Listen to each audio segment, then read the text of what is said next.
भगवान कृष्ण जी महाराज अब उसके बाद द्वारिकापुरी गए हैं। अर्जुन भगवान को छोड़ने चले गए और जैसे भगवान गए इधर राजा परीक्षित का जन्म होता है। बोलिए परीक्षित महाराज की जय हो।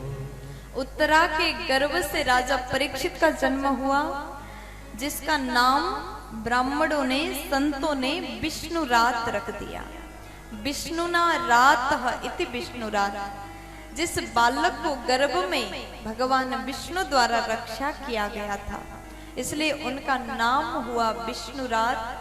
और उसके बाद में सभी संतों ने उनका कुंडली बनाया। हर तरीके से अच्छे गुण हैं। संत कहते हैं ये बालक तेजस्वान होगा, शरणागत वत्सल होगा, धनुर्विद्या में निपुण होगा, अर्जुन के समान, मर्यादा में राम समान होंगे। सब अच्छा ही बताया, लेकिन अंतिम में जाकर के कह दिया कि इसके भीतर एक अवगुण है। कौन सा दुर्गुण है? तो कहा मौत जो है, मृत्यु जो है तक्षक द्वारा होगा। अब उसके बाद पांडवों को दुख हुआ, अब क्या करना चाहिए? तो संत ने कहा महाराज चिंता मत करिए, अंतिम पल में सुखदेव जी आएंगे, उनके मुख से प्रभु की कथा सुन के ये परम पद को प्राप्त कर लेंगे। अब पांडव प्रसन्न हैं। बहुत दिन बाद अर्जुन आए, अर्जुन का चेहरा उदास है।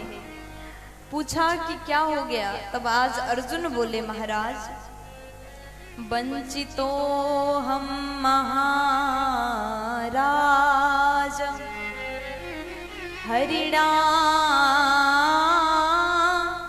बंधुरूपिणा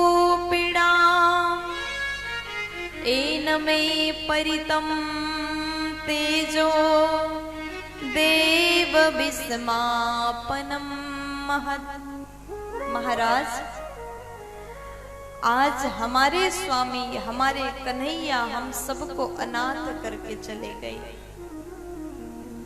यदुवंश का नाश हुआ, सारी बात बताया। तुरंत कुंती बुआ ने अपने प्राण को त्यागा है। उसके बाद में सुत जी महाराज कहते हैं परीक्षित को राज्य प्रदान करके पांडव लोग द्रौपदी को लेकर के स्वर्गारोहण करते हैं। इधर राजा परीक्षित जी महाराज छोटे से उम्र में इतना बड़ा राज्यभार संभाल रहे हैं। राजा परीक्षित जैसे एक दिन घूमते घूमते अपने राज्य में निकले तो उस राज्य में गौ माता रो रही है। धर्म रूपी वृषभ का चरण कटा हुआ है। महाराज ने पूछा आपको ये दंड सजा किसने दिया? आज वृषभ बोले कि महाराज हम आपको क्या बताएं, हम किसको दोष दें? हम अपने ऊपर जो कष्ट मिल रहा है उसका दोष किसी को नहीं दे सकते।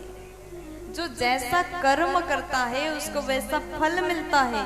आज हम दुखी हैं, इसका अर्थ ये है कि हमने कभी गलत किया था और उसका फल हमको मिल रहा है। कोई किसी को सुख अथवा दुख नहीं दे सकता। राजा समझ गए ये कोई साधारण नहीं है, धर्म है। भगवान के जाते ही कली का आगमन हुआ और कलियुग के आते ही अधर्म का विकास हुआ, अधर्म बढ़ने लगा। धर्म रूपी वृषभ का चरण कटा हुआ, इसका अर्थ है धर्म का चरण कट रहा है। और धर्म के चरण सत्य, दया, दान, पवित्रता। लोग असत्य बोलते हैं, इसका अर्थ है धर्म धीरे धीरे नाश हो रहा है। पवित्रता का ध्यान नहीं दे रहे हैं, धर्म की हानि हो रही है। तो आज जैसे परीक्षित ने देखा, समझ गए और उसके बाद में वहां पर एक काला पुरुष आया। महाराज ने पूछा कि ये कौन है, तुम कौन हो? वो बोला कि हम कली हैं। महाराज आपके राज्य में हम स्थान चाहते हैं। तब परीक्षित बोले कि हम तुमको रहने नहीं देंगे, मार देंगे। कली चरण में प्रणाम करता है, चरण में गिरा, महाराज कुछ जगह दे दो। तब परीक्षित ने 4 स्थान कली को प्रदान किया, 4 जगह दिया है। वो 4 जगह कौन से 4 जगह? द्युतम पानम स्त्रिया सोना। आज राजा परीक्षित ने कली को 4 स्थान दिए हैं। सबसे पहला जगह है द्युतम, जहां पर लोग जुआ खेलते हैं। जुआ समझते हैं ना? अगर आप लोग जुआ खेलते हैं तो कली आपके पास रहेगा।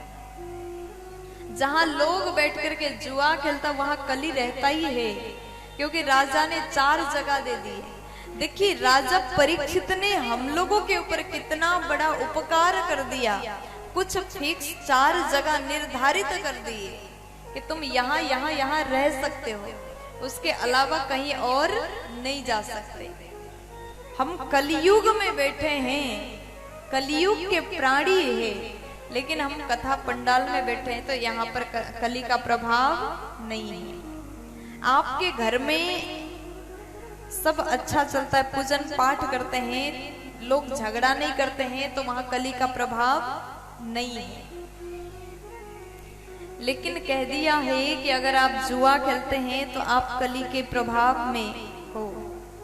जुआ खेलते हैं तो आपके पास कली रहता है।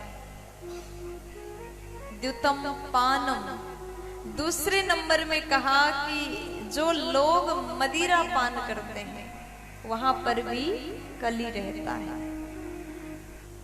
देखो जो व्यक्ति पीता है ना, मदिरा पान करता है, उसको कुछ समझ में नहीं आता। वो पीता है, एक जगह पड़ा रहता है, रोड में गिर जाता है, उसका बुद्धि नाश हो जाता है।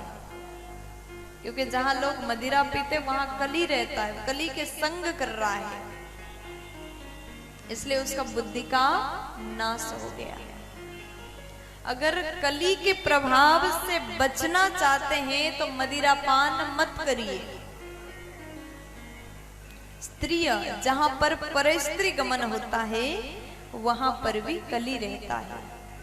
सुना, जहां पर हत्या, हिंसा, जीव को, जानवर को मारा जाता है वहां पर भी कली रहता है। ये 4 जगह पर कली निवास करता है।